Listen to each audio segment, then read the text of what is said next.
This, of course, was Mein Kampf and Adolf Hitler. The book is not well written. Having read it, I can tell you, it's not compelling. Between bouts of sleeping, and on occasion you'll run across something that's kind of cool. But for the most part, he plagiarizes ideas and thinkers and puts things together that don't go together.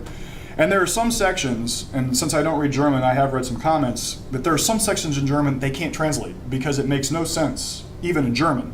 So it has no ability to be translated into any other language. There are many historically inaccurate details. Hitler was fond of quoting contemporary thinkers, but often quotes them inaccurately or draws erroneous conclusions. And given to long passages that are devoid of reality, there are quite a few of those. However, it sold roughly 240,000 copies by 1933, about the time he was voted chancellor. Now, think of this a minute. 230,000 copies in 1933, they're a half an inch from the original Gutenberg printing press. We haven't really advanced to modern printing methods. And so he sold quite a few copies by 1933.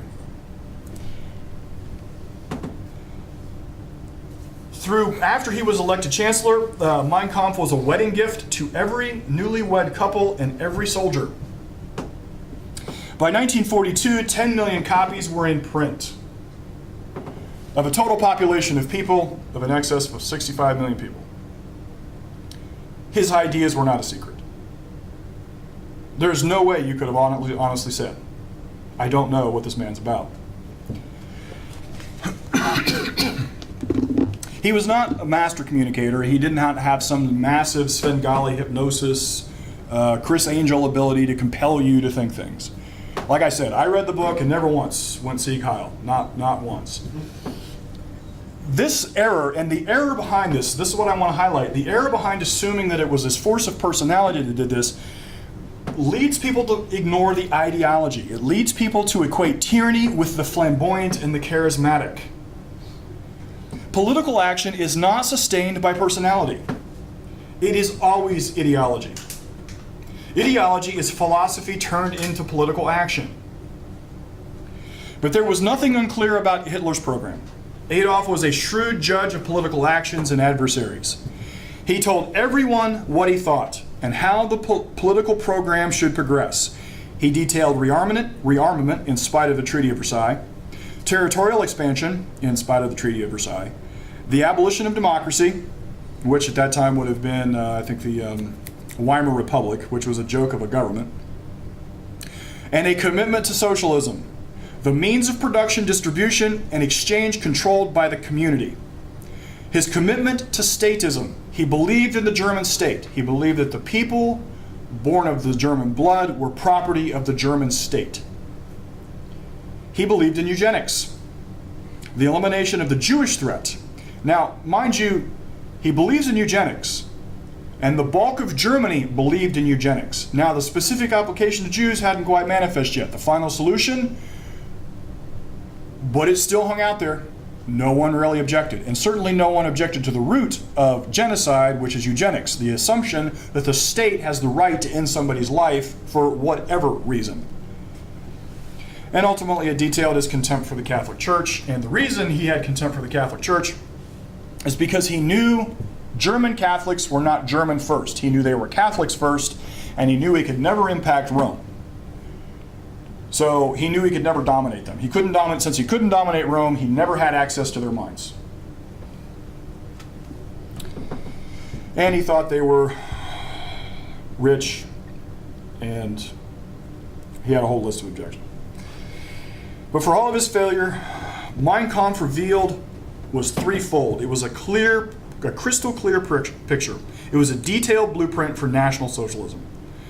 It showed a man who had an amazing capacity to size up his political adversaries and allies. Hitler was not stupid.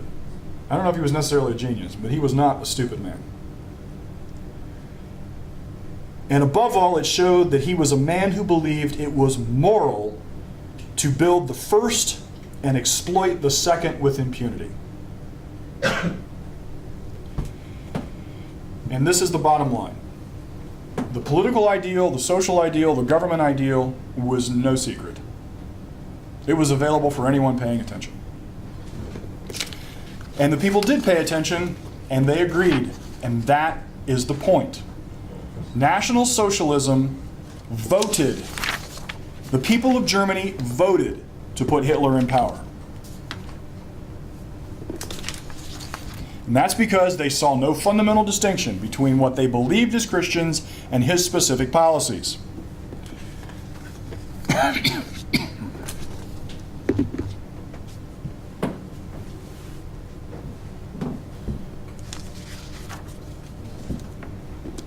There was no mass delusion, there were no demonic forces, there was no fiendishly clever super secret plot. The German people willingly, openly, purposely took action in accord with National Socialism. From the least to the greatest, they voted for a man who pledged lies in service to despotism. And the Lutheran Church insisted that Hitler was God's man to protect the people. So what was the appeal of the National Socialist Party? And before I can explain the answer to that question, I have to lay one more foundation. I have to talk to you about a dirty word in America. I have to talk to you about capitalism.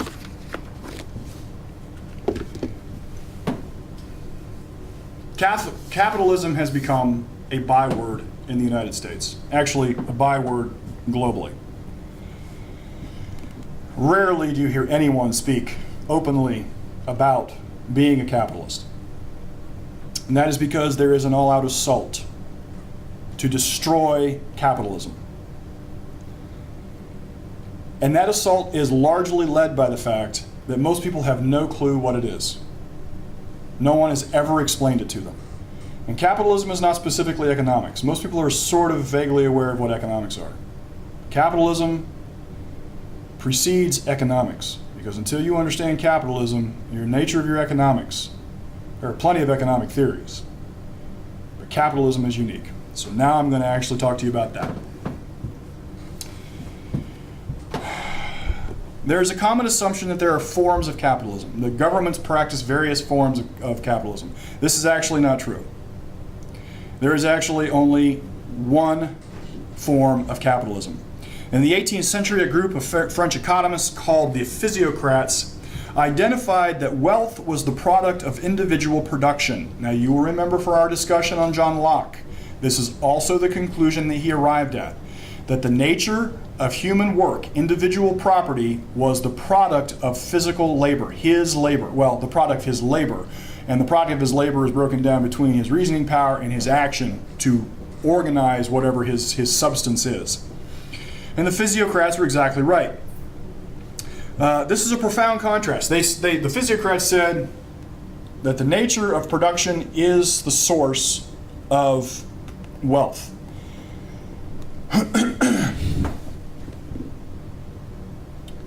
And they came up with the term laissez-faire capitalism. Laissez-faire means hands off, or don't touch, or leave it alone.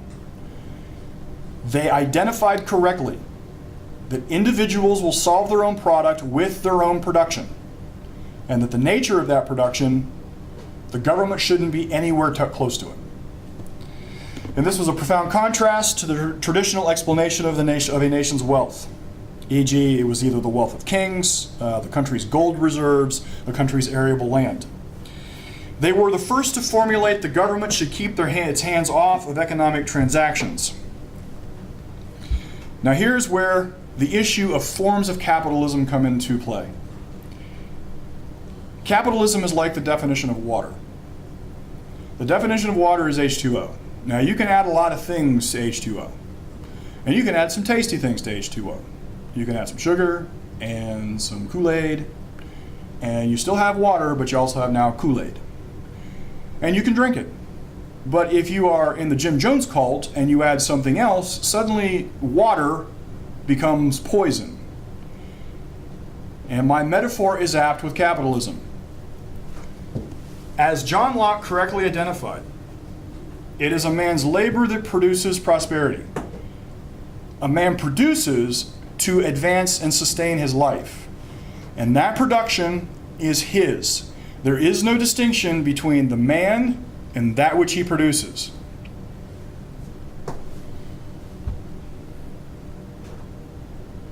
John, could I interject something? Yes, go ahead. You might get into this, but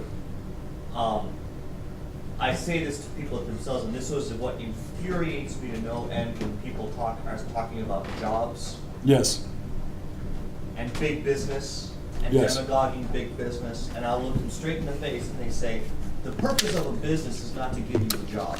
Correct. The purpose of that business is for the business owner to make money. Correct. To make a profit. The job is a necessary byproduct. Correct. Exactly right.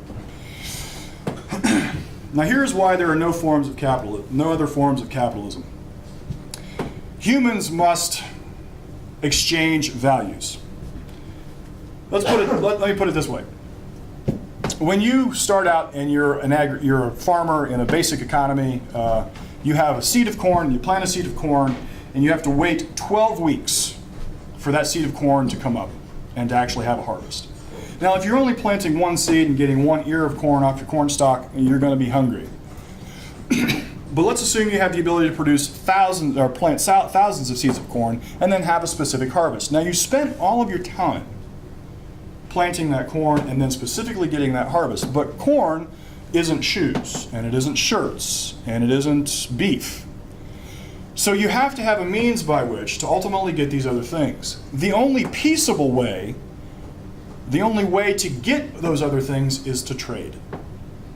And the nature of trade means without force. There is no compulsion in a free economic transaction. The parties are willing, and the parties decide on the values that they want to trade. That's it. This concept is only possible in a politically free environment. Capitalism is the product of liberty. And this is crucial to understand. Without John Locke and his definition of the separation of government from the people, that it is the people who enter into social contract and it is the government that's given delimited permission to act, it is only within that environment that people are free to trade. They're free to trade whatever they choose. There is no compulsion. And when I say compulsion, I mean force. I mean violence. Just because you want to eat, your necessity is not the guy who has food. It's not his compulsion that you have to work to get the food. If you were by yourself out in the middle of nowhere and you were hungry, you would still have to work to feed yourself. The fact that you go to a guy who already has the food doesn't mean he compels you to get food. The responsibility of your survival, of individual survival, is the responsibility of the individual. And the peaceable way to make that happen is to exchange values for values. In a social context, there are many people offering values into this environment. And you have the ability to pick whatever you want or not. The absence of compulsion, the absence of violence is the central theme. So now here's what we have. There are only two kinds of markets, compulsory or free. A compulsory market, you have no choice about what can be bought or sold. There is no choice about the disposal of property, and there is no recognition of private property. We are actually in the United States, we do not have a capitalist economy. We have a mixed economy because we have compulsion. We have to ask the government permission to take action to exchange our goods and services. This is not a capitalist economy. Now, the other kind of market is a free market. This presumes private property. The definition of private property is the right to an action, the right to dispose of that property, the right to retain that property. A free market then is merely two people willingly exchanging values. A free market is never present, and I say never, when there is fraud, which is a misrepresentation of reality. You have specifically deceived the other party about the nature of reality.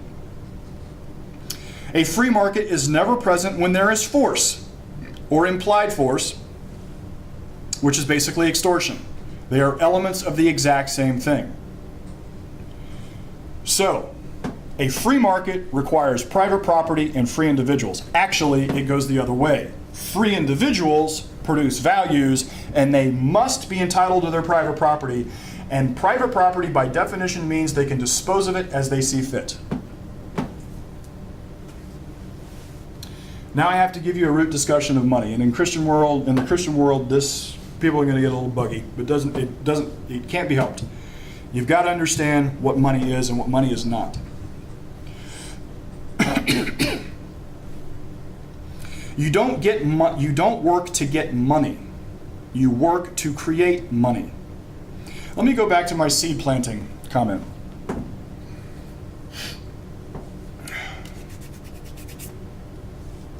You get done, you harvest your field, and now you got a big sack of corn. Now I got to figure out how to get that sack of corn to somebody who has cows. The guy who has cows has to figure out how to get his cow to me. But the problem is that a half a cow is not worth a whole cow. A whole cow is alive. A half a cow is not. So we get a loss. We don't have an easy means by which we can exchange these values.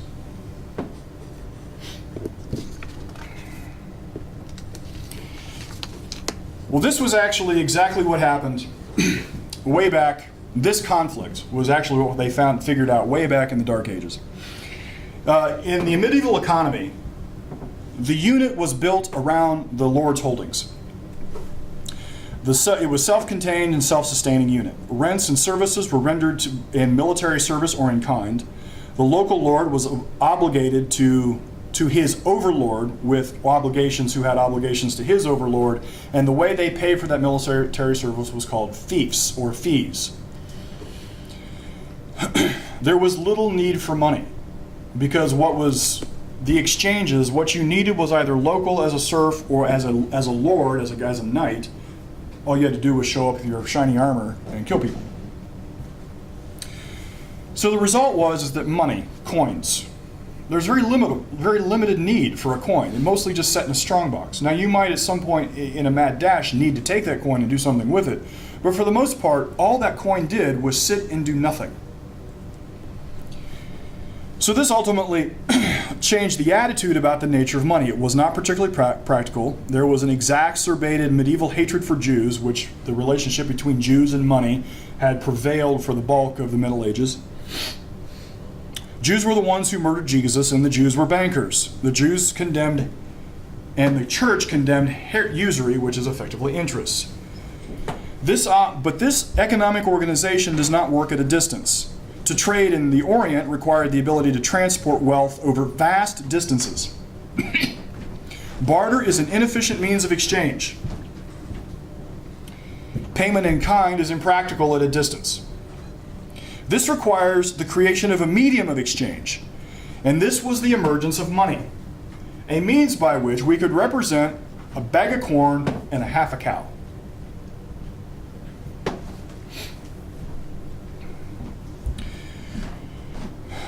The change in the means of financing commercial transactions. Now here's what ended up happening. Interest or usury is the incentive of those with capital. Your excess production, you actually get done planting your corn and you've planted 1,000 seeds and now you have tens of thousands of seeds. What you don't eat between the end of harvest and the next day is your excess. This is work that is now stagnant. It's not doing anything. It's not producing anything. This excess prosperity is your capital. You need that excess prosperity to continue through time and then to plan for your next action of prosperity, your work to produce more. Well, in an agricultural environment, your line of production, the distance on your production is your growing cycles and maybe a year. But the more industrialized you get, the longer your production cycle, your sight line has to be. So you need larger and larger holds of production held in store. This is the root of capital. This is what capital is. It is merely production held in a static state that you have the ability to then distribute down through time so that you can produce your next action. Do you understand what I mean? All right, fantastic. Well, of course, for lots of reasons, gold and silver became the standard means by which you could actually take a half a cow and exchange it for corn. And that coin then began to hold value. No longer do we have the medieval organization. No longer is it just sitting in a strongbox. Now the guy with the gold needs an incentive to invest himself in this process. He has no reason to give it up unless he has some incentive to put his gold, this medium of exchange, at risk.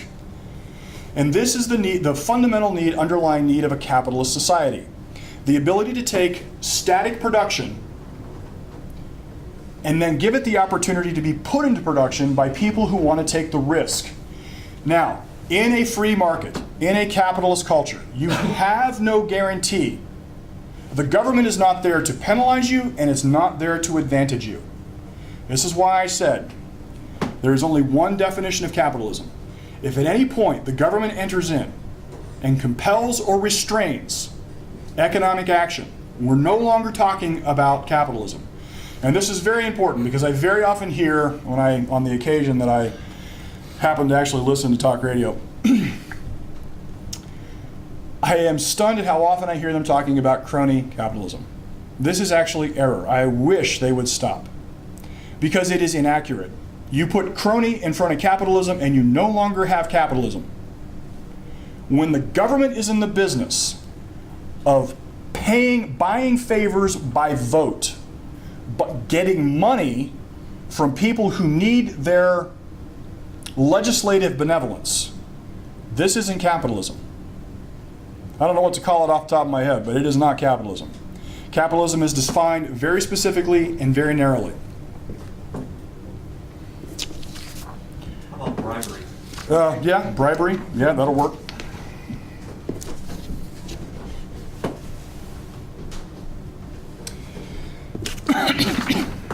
All right. With that in mind,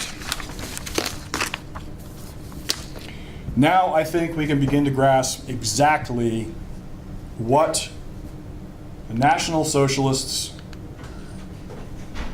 Oh, I didn't put that up there. All right. The single greatest expansion of prosperity occurred between the 18th century and the 19th century. And the reason the greatest expansion of prosperity occurred is precisely because John Locke correctly defined the exact requirements for government. The United States of America, and for a very brief time, Great Britain, put into practice the logical result, which was laissez-faire capitalism, the hands-off. This time period is called the Industrial Revolution. Man set out to solve his own problems, and wealth exploded. Man creates his own level of prosperity. He creates it every day he applies his work product. Wealth is not static. Prosperity is not static. Prosperity grows. And we live in the very country who is the explanation and the anecdote for that reality. I said in my last conversation about John Locke that he represented the apogee, the highest point of Enlightenment thought. The assault against the Enlightenment and against reason happens almost immediately after him. Now, this is actually the part of the conversation, the part of my sessions that I cut out because I was going to talk about that assault, but maybe I'll do that next year, maybe I won't, I don't know. The fact of the matter is that the assault against liberty started almost immediately. And it specifically started with doctrines that was designed to A, eradicate reason from man, and B, place man back in state control. Those two assaults, the philosophical assault against that, is what led to the rise of Karl Marx. And, well, actually first Hegel and then Marx. Hegel and Marx gave a moral justification for the destruction of capitalism. But here's the thing. You can't destroy capitalism without destroying liberty. You can't destroy liberty without destroying capitalism, because capitalism is merely free individuals acting to exchange values willingly. So the moment you put the government in charge of either of those sides of the equation, either production or person, you're ultimately wrecking liberty. And this is exactly what happened right up through the 19th century. Now, the German people, of course, decided to start World War I. That does not go well for them. But what did happen is Germany became an enormously successful industrial nation. Now, they had some totally inept leadership. The Weimar Republic was a joke. They had, and of course they were still in their minds still Prussian. They were still sort of under monarchy. They tried to sort of throw that off, and not really. They got themselves into World War I. That did not go well. The rest of Europe decides to pile on the German people and really make them pay for it. But you know, over time, that really began to wear on them. And so what you really have in Germany is collapse. You have economic collapse right on the horizon. Now you can begin to understand why the German people consistently discuss the issue of greed. They resented other people's prosperity. And this is central to the rise of National Socialism. I'm going to read to you from some sections. And how long have I been going? Not sure. Okay. I'm going to read to you from some sections from what became the National Socialist Platform. This was originally published in 1920. This is the original version. The later versions I don't have. But this will give you some sense of what they were after. I'm going to start at point 12. Now, mind you, as I read these, I want you to keep in mind John Locke and John Locke Liberty in the United States of America. That's what I want you to keep in mind. And I want you to hear what they advocated, what these people stood for. In the view of tremendous sacrifices in property and blood demand of the nation, even every war, personal gain from the war must be termed a crime against the nation. We must therefore demand the total confiscation of all war profits. Now think of what this really means. They're saying sacrifice is an ethical ideal, and that because some sacrifice, anybody who prospered from their sacrifice, equating their profit with sacrifice, must never necessarily have all of what they created confiscated. Totally eliminating the reality that the government is what went to war. The government is what caused the death and destruction. And the government, to fight the war, asked businesses to create this product. And now they're saying it's the profit's fault, when in actual fact, they totally removed the fact that it was the government's fault. Number 13, we demand the nationalization of all enterprises converted into corporations. Remember, I opened this whole thing saying the issues obscure socialism.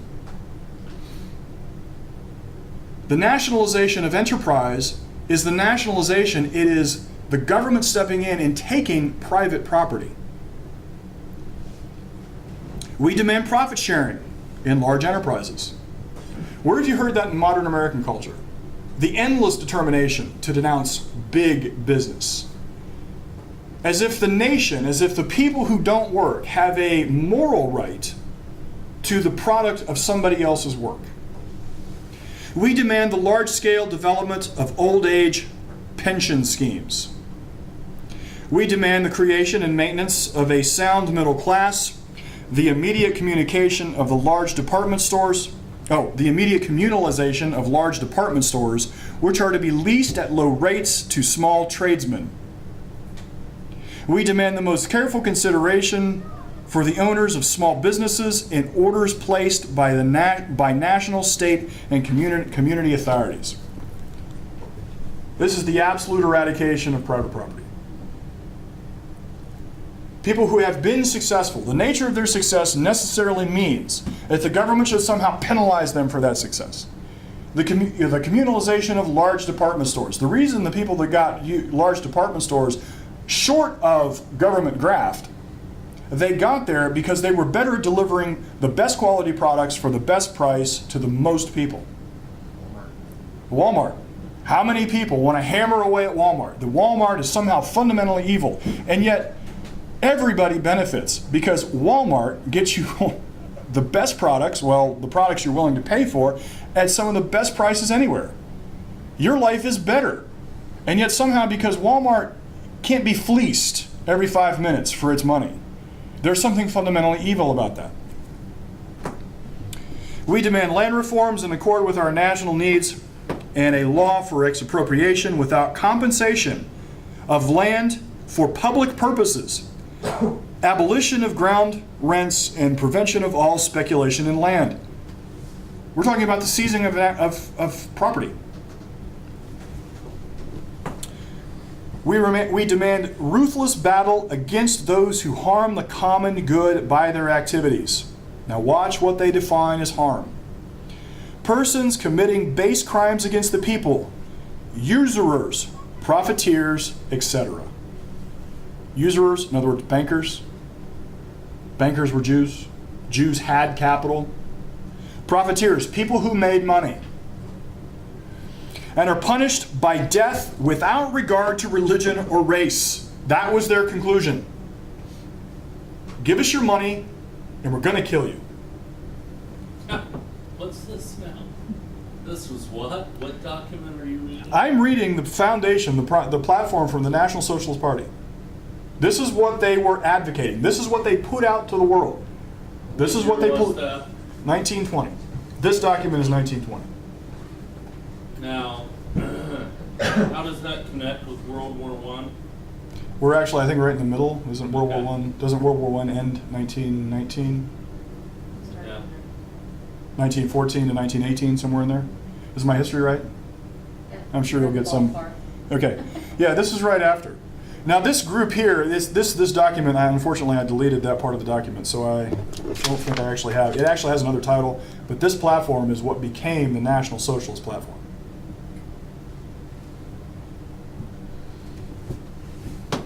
So that was, we're taking your money and it's, my goodness, is that where we got the term capital offense? That's good. But profiteers was it give us all your money or we will put you to death, or we're taking all your money and putting you to death? Persons committing base crimes against the people, usurers, profiteers, etc., are to be punished by death without regard to religion or race. I think I read that as, if you have made money by usury or you have made profit, you should be put to death. I think that's what that says. So in other words, they could declare anybody they wanted to declare a profiteer. I don't know if you heard that online, but Paul basically said they could declare anybody they wanted to be a profiteer, and that is exactly right. And that is exactly what they did. And that was exactly the real focus of the Jewish hatred. The Jewish hatred centralized their ultimate covetousness. They wanted prosperity, but the way to get prosperity was to seize it from those people who had created it, or to kill them. If I might point out, this is exactly the fallacy between Cain and Abel. Cain looks at his brother. He has just been rejected. Whatever the value God was after, I don't care if it was veggies or if it was cows, I don't care. Ultimately, whatever he thinks he's going to get from God, he doesn't get. He doesn't get that value from God. But he realizes that Abel did. And his assumption is, erroneously, if he kills his brother, somehow that value will come to him. He totally misunderstood the source of values. And this is exactly what is happening in socialist cultures. It's what happened then, and it is what happens now. The presumption is that because somebody else has it, if I do something to them, I can therefore get it. I believe personally this is specifically the direct root of the command, thou shalt not covet. This is the only command that requires self-awareness to that people. It requires them to actually introspect about the nature of their motive. All others are edicts on action, and it was very simple. But the nature of covetousness is the assumption that you should necessarily be able to get the unearned. Now, that has been historically taught to mean you shouldn't actually want things in general. You should have no desires. I think that's a misread. I ultimately believe what God was trying to do is to restrain the Cain and Abel fallacy. The assumption that if I go get somebody else's stuff, if I kill them and take it, then I can have what they have. Ultimately, it never works. This never produces prosperity in a culture, ever. I'm going to read one more here. The party as such stands for positive Christianity without associating itself with any particular denomination. It fights against the Jewish materialistic spirit within and around us. And it is convinced that a permanent revival of our nation can be achieved only from within, on the basis of public interest before private interest. Hear that last part again. Public interest before private interest. Man is first and foremost the property of the state. You have no private interest. Your only interest is your specific responsibility to the collective. These are the founding ideas that actually brought forth Adolf Hitler. He is not the cause. He is merely the extension of a logical body of ideas. And at their root, what causes good men to do nothing? Change the definition of good. I've just read you from start to finish how they defined good.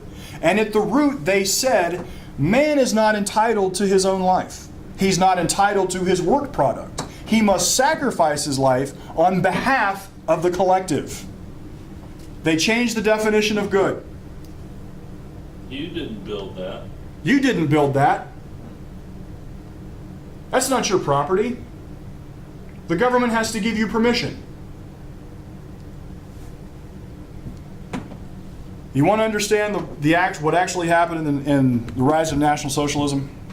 You want to understand why the church was so specifically involved in the rise of socialism?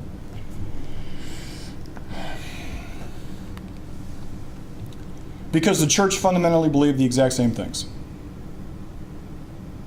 They ultimately believed that man had no business with himself. He is... Francis? Huh? Pope Francis? Pope Francis. Every socialist on the planet. The reality is that socialism is not a kinder, gentler economic organization. And I frankly don't care how you parse it out. I don't care whether you say it's communism, socialism, fascism. Ultimately, the end result is who owns man.